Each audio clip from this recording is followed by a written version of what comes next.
तुम भी जन हो गए, मनुष्य हो गए, राजा का आश्रय लेकर के दूसरे व्यक्ति को जीत लेते हैं, अपने से बलवान वाले व्यक्ति को जीत लेते हैं। उसी प्रकार से सामान्य व्यक्ति धर्म के आश्रय लेकर के जो झूठ बोलने वाले व्यक्ति को जीत लेता है। झूठ बोलने वाला व्यक्ति कितना ही बड़ा बलवान हो, शक्ति संपन्न हो, किंतु धर्म के आगे हार जाता है, सच्चाई के आगे, सत्य के आगे हार ही जाता है।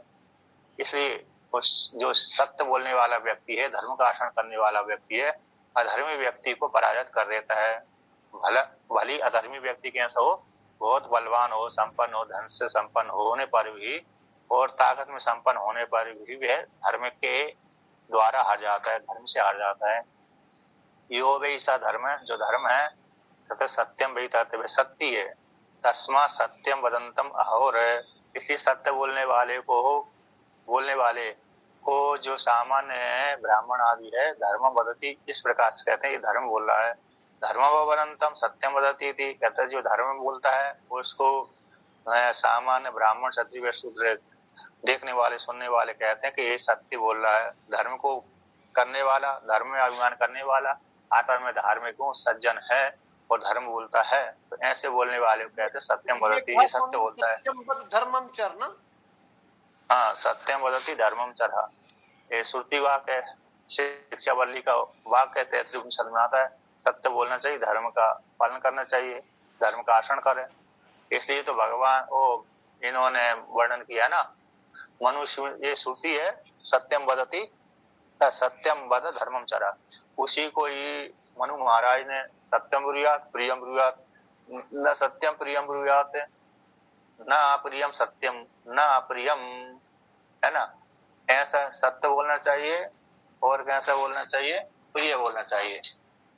मनुस्मृति का सत्यम ब्रूयात प्रियम ब्रूयात, न ब्रूयात सत्यम अप्रियम, प्रियम च नामृतम ब्रूयात, ऐसा धर्म का सनातन है। ये अच्छी बात नहीं है ना स्वामी, हमेशा उसको प्रिय सत्य ही बोलना चाहिए, अप्रिय सत्य को नहीं बोलना चाहिए। हाँ, ये मनु देखो स्मृति है, मनुस्मृति सत्यम ब्रूयात हृदय विचारी, हाँ, सत्यम ब्रूयात प्रियम ब्रूयात, न ब्रूयात सत्यम अप्रियम, सत्य बोलना चाहिए, प्रियम ब्रूयात, प्रिय बोलना चाहिए। ऐसा भी सत्य ना हो जो दूसरे को खराब लगे। अगर कोई अंधा व्यक्ति है ना, तो अंधा व्यक्ति को हे कांडे इधर आ जा, ऐसा बोल दिया, हे लंगड़ा इधर आ जा, लंगड़ा व्यक्ति है, एक आंख से एक पैर से अपंग है, कहते लंगड़ा है यदि भी सत्य है, किंतु कह दिया हे लंगड़ा तू इधर आ जा, ऐसा बोल दिया तो अप्रिय लग जाएगा। और प्रियम चा नृतम ब्रूयात, न प्रियम चा ना नृतम ब्रूयात, प्रिय हो किंतु झूठा हो, ऐसा भी नहीं बोलना चाहिए, है कि नहीं। जैसे नेता आदि झूठे ही बोल देते हैं, बोलते हैं नहीं, बोलते ही हैं। जो कहावतें थी से मिलती है। एक छोटी सी बात बता रहा हूँ, 2 लाइन की है। काणा को काणा कहो तो उसको कुहे लगत है माख, माख माने बुरा लगता है। धीरे धीरे पूछ लो भैया कैसे फूटी आंख। हाँ, सही सही। और क्या तो कहते हैं ये सब धर्म सनातन है, तो ये धर्म सनातन धर्म, सत्यम ब्रूयात। हाँ, तो इसलिए सत्य बोलना चाहिए, प्रिय बोलना चाहिए। हाँ, यहाँ पर जैसे किसी ने अपराध किया है और वो झूठ बोल रहा है तो वो गलत ही है, तो वहां पर सत्य बोलना चाहिए। ऐसे रिश्वत ले लिया किसी ने और कहते मैं ली नहीं, तो ऐसा बोलने वाला फिर झूठा ही है, इत्यादि। कहीं चापलूसी कर दिया। अतः यहाँ पर शास्त्र में तो किसी प्रशंसा तो करते हैं, शास्त्र में है ना, भगवान की प्रशंसा बड़ा चढ़ा करके बोलते हैं, लेकिन वो भगवान की स्तुति है वो, और किसी व्यक्ति के भी गुणों को भी बड़ा चढ़ा करके बोल देते हैं कि अमुक धार्मिक है, अमुक ऐसा है, इस प्रकार से, तो वो अतिशय युक्ति में आता है। अब कहते हैं जो धर्म को बोलता है उसको कहते हैं सत्य वदति, सत्य बोलता है। यही एतद एवं ओवेहम भवति, इस प्रकार से दोनों धर्मी है। सत्य तो धर्म है, सत्य भी धर्म ही है ना। इस प्रकार से ओवेहम भवति, धर्म और सत्य दोनों एक दूसरे के पर्यायवाची हैं, एक दूसरे एक ही है, धर्म ही है। अब यहाँ पर वर्णन करते हैं भगवान भास्कर, कहते हैं सा चतुरः सृष्ट्वा अपि वर्णान् न ये भवते उग्रत्वात् क्षत्रियस्य अनियंता असंख्यः तच श्रेयो रूपम अत्र सृजता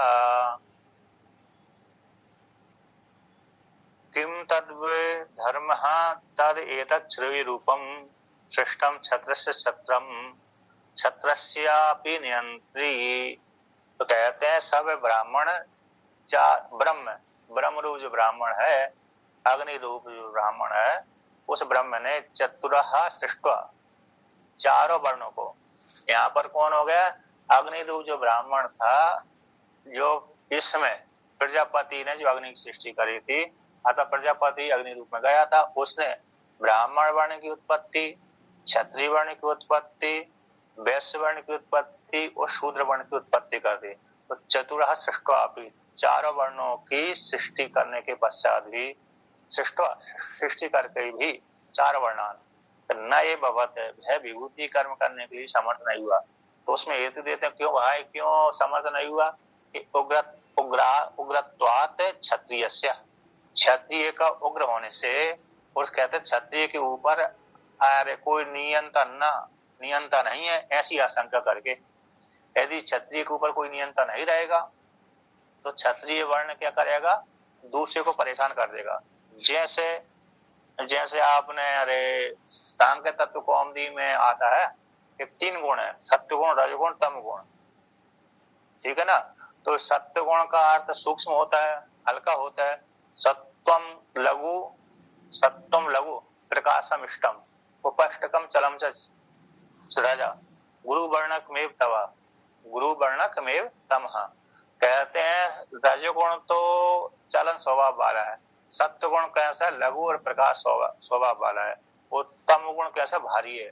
तो कहते हैं सत्व गुण को, रजगुण का स्वभाव है चलन, तो वह रजगुण सत्व गुण को क्या करता है? हमेशा दौड़ाता ही रहता है। जैसे उसका स्वभाव है रजगुण का दौड़ना, अकेला होता है, दौड़ना चलाता ही, क्रिया करता ही रहता है रजगुण, तो सत्व गुण को भी वह परेशान कर देता है। क्या कर देता है? अपने साथ मिला करके उसको चलाता ही रहता है। तो कहते हैं उसके ऊपर हावी होने के लिए, रजोगुण के ऊपर हावी होने के लिए तम गुण आ जाता है। तो तम गुण क्या कर देता है? उसको दबा देता है। तो नहीं तो एक सेकंड भी रजोगुण सत्वगुण को ठहरने नहीं देगा। तो वो तम गुण का किस रूप में आ जाता है? निद्रा के रूप में, है ना, थक जाता है। तो तमगुण रजोगुण चलते चलते कार्य करते करते व्यक्ति का शरीर थक जाता है, तो थक जाता है, फिर उसको विश्राम लेने की जरूरत पड़ती है। उसी प्रकार से यहाँ पर कहते हैं वो रजोगुण के ऊपर शासन करने के लिए कौन हो गया? तम गुण हो गया। उसी प्रकार से यहाँ पर कहते हैं उग्र स्वभाव वाले क्षत्रिय के ऊपर नियंता न होना की आशंका को लेकर के उसने सोचा कि यदि इसके ऊपर कोई शासन करने वाला नहीं होगा क्षत्रिय वर्ण के ऊपर, तो फिर अरे ये तो परेशान करता रहेगा, मनमानी करता रहेगा। इसी हेतु से ऐसी आशंका को लेकर के कहते उस ब्रह्म ने तत्श्रेय रूपम असृजता, श्रेय रूप की सृष्टि की थी। यहाँ पर वो छात्र धर्म को लेकर के है कि नहीं? जैसे अभी छात्र धर्म दबा हुआ है, यदि छात्र धर्म दबा ना होता तो फिर कोई भी उसके ऊपर शासन नहीं कर सकता था, ना तो मलिक से उसके ऊपर शासन कर सकते थे, ना कोई और दूसरे। इसलिए अभी दब चुका है, इन छात्र धर्म का ह्रास हो गया था, मतलब दब गया था, पराभव हो गया था। उसे इस प्रकार से शौर्य वाले कर्म नहीं किए उसने। अब कहते हैं यहाँ पर वर्णन करते हैं कि उसने श्रेय रूप की सृष्टि करी। अब श्रेय रूप की सृष्टि करी तो वह श्रेय रूप क्या है? तो यहाँ पर लेकर कहते हैं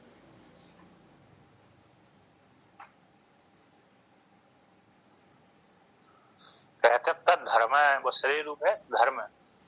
तत् एतत् श्रेय रूपम श्रेय रूपम सृष्टम, उसे ब्राह्मण ने, अग्नि रूप ब्राह्मण ने, ब्रह्म ने श्रेय रूप धर्म की सृष्टि की थी। अब श्रेय रूप धर्म की सृष्टि कौन है? वो श्रेष्ठ जो धर्म है कहते क्षत्रिय छत्रम, क्षत्रिय का क्षत्रिय है, अतः छत्रस्यापि नियंत्री, क्षत्रिय वर्ण का भी नियंता है। तो इसलिए धर्म में तो क्षत्रिय वर्ण का नियंता होने के कारण क्षत्रिय वर्ण के ऊपर भी शासन करता है। ब्राह्मण के ऊपर तो शासन करता ही है, ऐसे क्षत्रिय 3-4 वर्णों के ऊपर शासन करता था, तो उसके ऊपर क्षत्रिय के ऊपर भी धर्म कैसे शासन करता है। ये सभी को प्रशासन करता है। इसलिए इसी धर्म को आधार बना करके यमराज जी सभी के साथ न्याय करते हैं, है क्या नहीं। यमराज धर्म को आधार बना करके ही सभी के ऊपर क्या करते हैं, न्याय शासन करते हैं, तो धर्म को आश्रय लेकर के। इसलिए किसने क्या कर्म किया, किसने क्या नहीं किया, उसी के अनुसार उनको वो दंड देते हैं। इसलिए सभी को शासन करने वाला कौन हो गया, ये धर्म हो गया। इसी धर्म ही सबसे श्रेष्ठ है। कहते हैं उग्राद अपि उग्रम, ये उग्र का भी उग्र है। धर्म कैसा है, उग्र का भी उग्र है, उग्र से भी उग्रम है, अतः सभी को शासन करने वाला है। इस प्रकार से वर्णन किया। धर्म के ऊपर भी शासन करने वाला है, प्रशस्तम है, इस प्रकार से वर्णन कर दिया है। प्राणी जगत में भी देखा जाता है कि किसी प्रजाति की बहुत अधिक संख्या न बढ़ पाए, इसलिए उसको प्राणी पैदा कर लिए जाते हैं, उसको खाते हैं। क्या? जैसे मान लीजिए एक कीट पतंगे बहुत अधिक न बढ़ जाएं, इसलिए चिड़िया बना दी, चिड़िया उनको खा लेती हैं और अन्य कीड़े भी उनको खाते, छिपकली खाती हैं। हाँ वो तो वो तो भोग योनि है ना, वो बहुत अधिक न बढ़ जाए इसलिए, और जैसे प्राणी बना दिए छिपकली खा लेते हैं, मोर आदि। हाँ एक जीव से जीव भोजनम, जीव का जीव भोजन होता है। तो वो तो जो हमारे मनुष्य योनि में जिसने पाप कर्म किया है, मनुष्य योनि में, तो मनुष्य योनि में जो पाप कर्म अथवा पुण्य कर्म किया, उस मनुष्य योनि को भोगाने के लिए भी दूसरी योनि है। हाँ वो तो है स्वामी जी, अगर प्रकृति में देखते हैं उसको इकोसिस्टम की दृष्टि से, जैसे हिरण बहुत ना बढ़ा इसलिए सिंह बनाया। हाँ वो भी है, नहीं तो परेशान हो जाएगी। वैसे ही धर्म बना दिया, धर्म बनाया, धर्म नियंत्रण करेगा, लेकिन धर्म उस पर नियंत्रण करेगा। हाँ सभी को शासन करता धर्म, इसलिए तो इसी धर्म ही सबसे श्रेष्ठ कहलाया। इसमें हेतु दे दिया उग्राद अपि उग्रम, उग्र से भी श्रेष्ठ है, उग्र से भी उग्र है, श्रेष्ठ से भी श्रेष्ठ है, इस प्रकार से।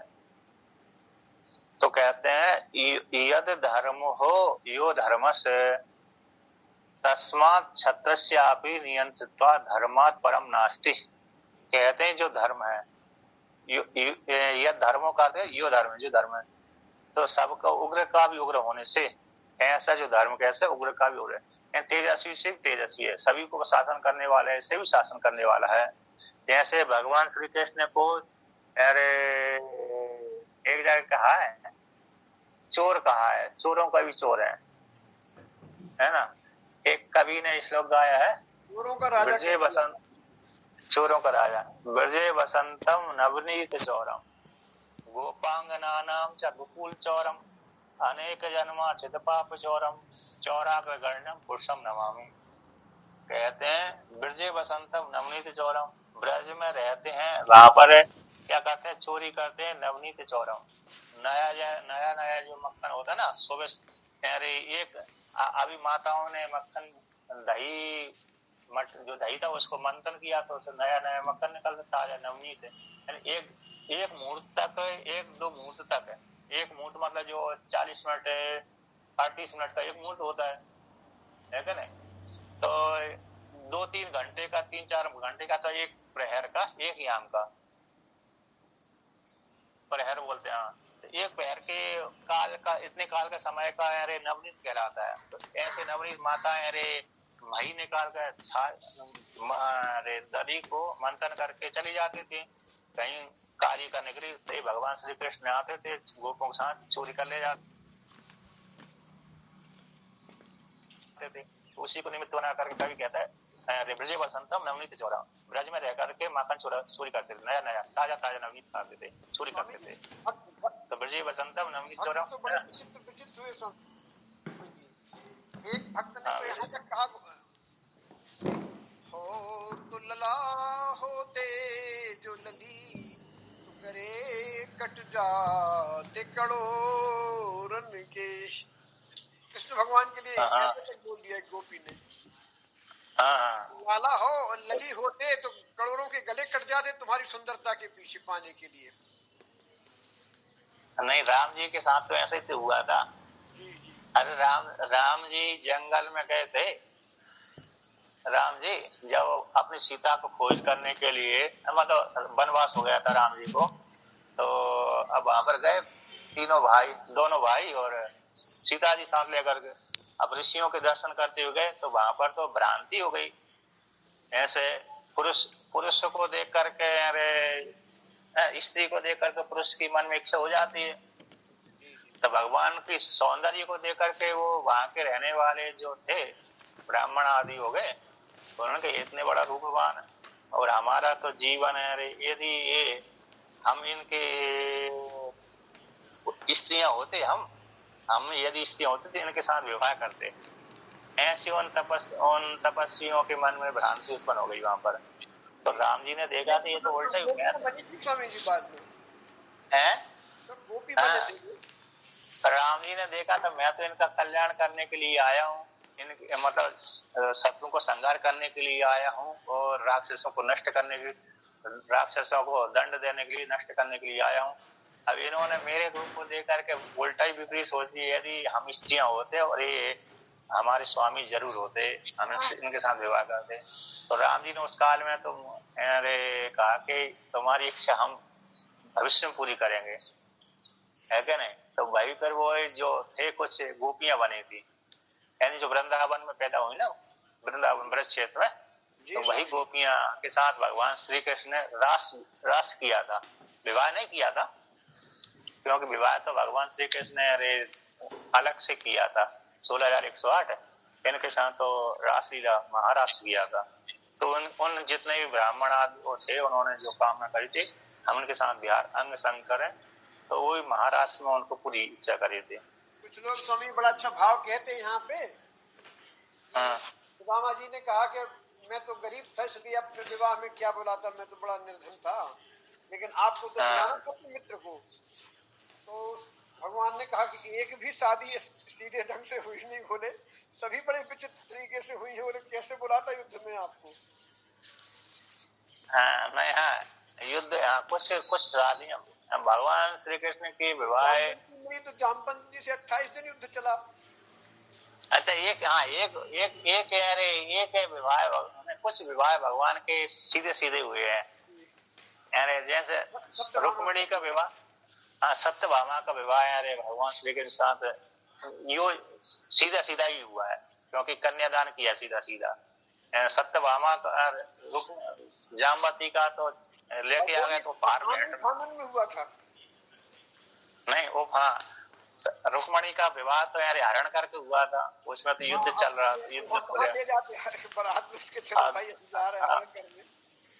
अब दूसरा विवाह उसके जामवती के साथ हुआ, 16,000 कन्याओं से किया, वो इकट्ठी कर ली थी उसने मजबूरी में। उन्होंने कहा हम कहाँ जाएं प्रभु, आपके अलावा कौन है जो स्वीकार करेगा। हाँ वो अरे उनका क्या नाम है उनका,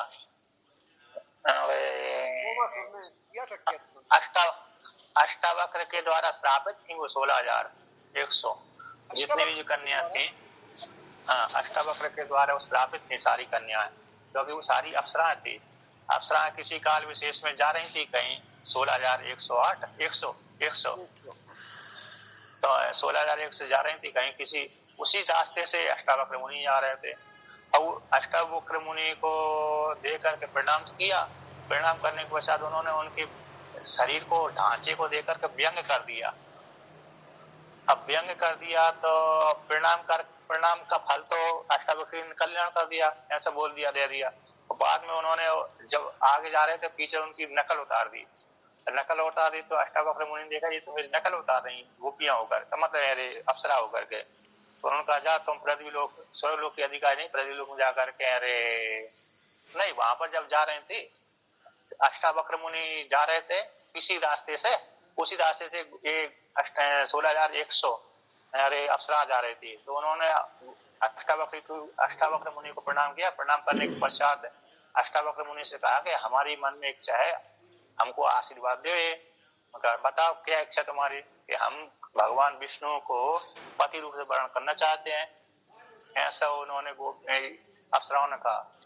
तो उन्होंने कहा ठीक है तथास्तु तुमको प्राप्त हो जाएंगे द्वापर युग में कृष्ण के रूप में विष्णु भगवान प्राप्त हो जाएंगे पति के रूप में, ऐसा वरदान दे दिया, अभी तुमको पति रूप में मिलेंगे, ऐसा बोल दिया। अब जब वो जा नहीं लगे उसी समय उन्होंने अष्टावक्र मुनि की उपेक्षा भी कर दी, यानी उनके व्यंग टेढ़े मोड़े देखने के साथ उन्होंने नकल कर दिया। 16,000 अप्सराओं ने तो देखा कि ये तो मेरे वरदान भी दे रही हूँ, मेरी नकल भी उतार रही है, तो फिर बाद में उन्होंने श्राप भी दे दी, जाओ तुमको कृष्ण विष्णु की पत्नी तो बनोगी, हरि की पत्नी तो बनोगी, पत्नी बनने के पश्चात भी तुम्हारी तुमको 10 गण हरण कर लेंगे। क्या कर लेंगे? जो 10 गण है वो तुमको हरण कर ले जाएंगे। कई राजाओं की कन्याएं रहती हैं, वो राजाओं के वैसे सीधा सीधा रहे, स्वर्गलोक की जो अप्सरा थी किसी ना किसी के माध्यम से पैदा होंगी ना, स्त्री पुरुष के माध्यम से, तो राजाओं के घर में पैदा हुई थी, कुछ किसी राजाओं के घर में पैदा हुई, कोई अरे ब्राह्मण के घर में पैदा हुई, कोई कहीं, क्योंकि भौमासुर ने अरे राजाओं की कन्या को अकेला थोड़ी हरण किया था, 16,000 सारे राजा थोड़े थे, तो मंत्रियों की कन्याएं भी थी, कुछ अन्य ब्राह्मणों की कन्याएं भी थी, तो 16,000 वो ये ऐसे इकट्ठे हुए थे, तो इसलिए वो सारी अप्सराएं थी, वो श्रापित अप्सरा, इसलिए बाद में अर्जुन, इसलिए तो अर्जुन को हारना पड़ी। अर्जुन को हारने का यही मुख्य लक्षण, मुख्य कारण था कि यदि अर्जुन नहीं हारता तो फिर 10 गण वो 16,000 जो कृष्ण भगवान की जो पत्नियां थी उनको 10 गण नहीं ले जा सकते थे, क्योंकि हारने का यही मुख्य प्रयोजन था। यदि नहीं हारेगा तो अर्जुन सबको मार देगा, और सबको मार देगा तो फिर अष्टावक्र मुनि की श्राप पूरी नहीं हो सकती, जब पूरी नहीं होगी तो फिर ब्राह्मण का श्राप है अशुद्ध हो जाएगा, ठीक है ना। इसी हेतु से भगवान श्री कृष्ण ने शक्ति खींच दी अर्जुन की, जब चले गए थे ना वहां पर परलोक, जब तक कृष्ण भगवान पृथ्वी लोक में रहते तब तक अर्जुन की शक्ति को कभी छीण नहीं होती अर्जुन की, और जैसे वो चले जाते हैं तो शक्ति उसकी खींच लेते हैं, इसी हेतु से। इसलिए वहां पर 10 गण उन्होंने 16,108 जो रानियां थी भगवान श्री कृष्ण की पट रानियां, उनको तो अपनी तपस्या के बल से पैदा हुई थी, इसलिए उनका नहीं हुआ, उनको वो तो सारी उस समय सती हो गई थी वहीं पर ही। जब भगवान श्री कृष्ण चले गए ना, श्री कृष्ण चले जाने के पश्चात वो सारी सती हो गई थी, अर्जुन ने ही उनको सारी चिताओं पे बिठाया था, अर्जुन ने सभी की चिता अग्नि तो अर्जुन नहीं लगा है, नहीं, हाँ 8 जो पटरानियां थी वो चिता में बैठ गई थी वहीं पर, वहां पर द्वारका में, और बाकी कुछ और स्त्रियां भी बैठ गई थी जो अपने कितने जो श्रापित थी वही अकेली लूटी गई थी, जो श्रापित नहीं थी उनको नहीं लूटा इत्यादि। तो देखिए और कहते हैं आगे, तो यहाँ पर वर्णन करते हैं कि जो धर्म है तस्मात् क्षत्रियस्य किया स्वामी जी आपने, पुराणों का अध्ययन, क्या पुराणों का अध्ययन भी आपका बड़ा सूक्ष्म है। हाँ भूल गया, बहुत सी कथा भूल गया मैं,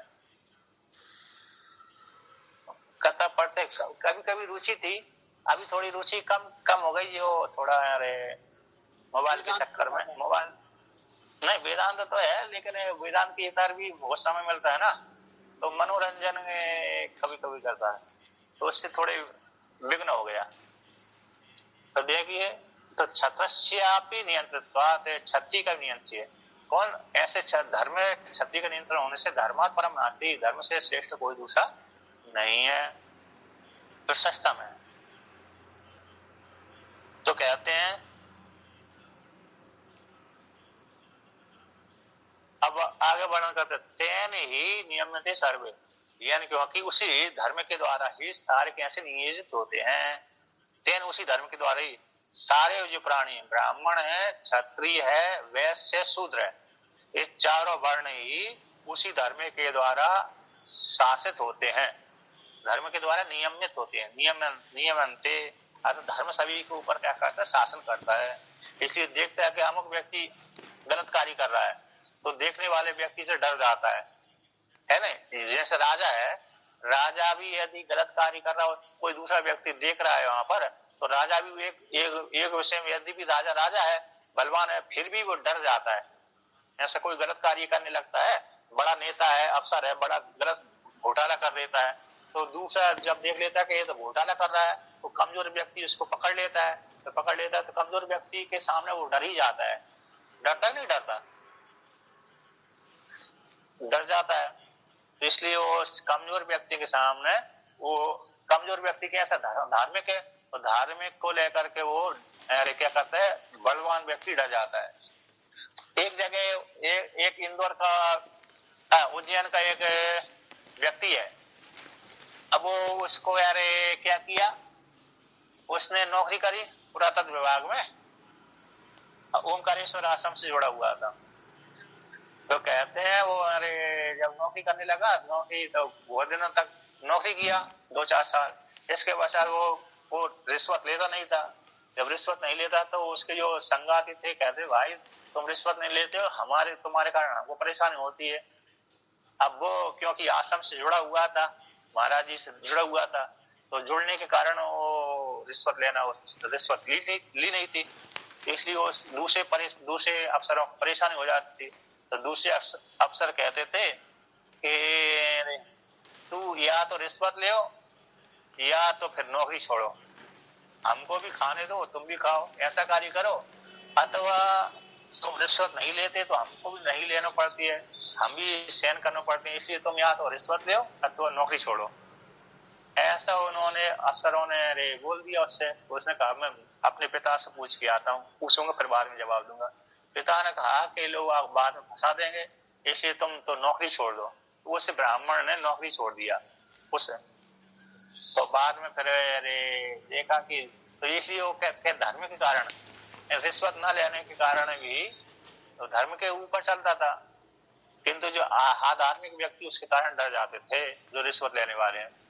उसी प्रकार से यहाँ पर कहते हैं धर्म के द्वारा सारे ब्राह्मण क्षत्रिय वैश्य शूद्र इस चारों वर्ण के अनुसार शासन होते, नियमित होते हैं। तत्कथमपि किस प्रकार से, तो कहते उच्चते, उसी को वर्णन करते हैं कि किस प्रकार से धर्म के द्वारा सभी को कैसे नियम में होते हैं, है ना, धर्म से शासित होते हैं। तो उच्चते अतो अपि अबलियान दुर्बलतरोपि बलियान सम आत्मनो बलवत्तरम अपि असंस्ते कामयते जेतुम धर्मण बलयन। अतो शब्द यहाँ पर अपि वाचक है कि अपि जो अबलवान है, दुर्बलतर कैसा है, जो व्यक्ति कमजोर है, दुर्बल से दुर्बलतर है, कमजोर से कमजोर व्यक्ति है, कमजोर से कमजोर होता हुआ भी बलियान सम आत्मनो बलवत्तरम, अपने आत्मा से अपने से ज्यादा बलवत्तर है, ऐसे अपने से श्रेष्ठ बलवान वाले व्यक्ति को असंस्ते यानी कामयते, किसके लिए कि जेतुम, जीतने के लिए इच्छा करता है, किसके द्वारा, तो उसमें हेतु देते धर्मेन बलेन, धनु बल के द्वारा अपने से बलवत्तरम व्यक्ति को जीतने की इच्छा करता है। तो उसका आधार कौन है, धर्मी है। धर्म रूप लिंग के द्वारा ही वह कमजोर व्यक्ति भी बल वाले व्यक्ति को जीतने में समर्थ हो जाता है, जीतने की इच्छा करता है। तो वो उदाहरण देते हैं, यथा लोके कश्चित् राज्ञा सर्वबलवत्तेन अपि कुटुंबिका एवं तस्मा सिद्धम धर्मस्य सर्वबलवत्तरत्वात् सर्वनियंत्रित्वम्। जैसे लोक में कोई एक राजा है, कश्चित् है कोई नहीं, जैसे लोक में कोई व्यक्ति है, तो राज्ञा, जो राज्ञा कैसा है, सर्वबलवत्तेन, सारे बल वालों से श्रेष्ठ है। ऐसे राजा का हाथ मिला, राजा का आश्रय लेकर के, जैसे राजा का आश्रय लेकर के कुटुंबी जन, तो कुटुंबी जन उसे दूसरे अपने से बलवान व्यक्ति को जीत लेते हैं, ठीक है ना। राजा का आश्रय लेकर, जैसे छोटा राजा है, उसके राजा के पड़ोसी दूसरे राजा हैं, वो दूसरे राजा कैसे हैं, उससे बलवान है। तो बलवान होने पर उसने देखा कि ये तो मेरे को छीनते रहे, मेरे ऊपर आक्रमण करते रहते हैं, मेरी संपत्ति, मेरी सीमा को क्या करते रहते हैं, छीनते रहते हैं। तो फिर उसने क्या किया, छोटे राजा ने कि अपने से श्रेष्ठ और ज्यादा बलवान राजा के साथ हाथ मिला लिया। तो हाथ मिला लिया, तो उसने हाथ जब मिला लेता है, संधि कर लेता है, तो संधि के बल के प्रभाव से वो छोटा राजा अपने जो उसका जो दूसरा शत्रु था, उस शत्रु को जीत लेता है। तो उदाहरण यहाँ पर दिया, जैसे कुटुंबी जन राजा को आश्रय लेकर के दूसरे व्यक्ति को जो अपने से श्रेष्ठ बलवान है, उस श्रेष्ठ बलवान को जीत लेता है, अधार्मिक को जीत लेता है। ये दृष्टांत हो गया। तो एवं इसी प्रकार से इसी प्रकार से कमजोर वाला व्यक्ति भी, अल्प शक्ति वाला व्यक्ति भी, है ना, तो अल्प शक्ति वाला व्यक्ति भी जो बलवान है, अपने से बलवान है, ऐसे वो उस बलवान को जीतने की इच्छा कर लेता है। किसके द्वारा? तो कहते हैं धर्म के द्वारा। धर्म रूप आश्रय, धर्म रूप बल के आश्रय से कमजोर वाला व्यक्ति भी दूसरे बलवान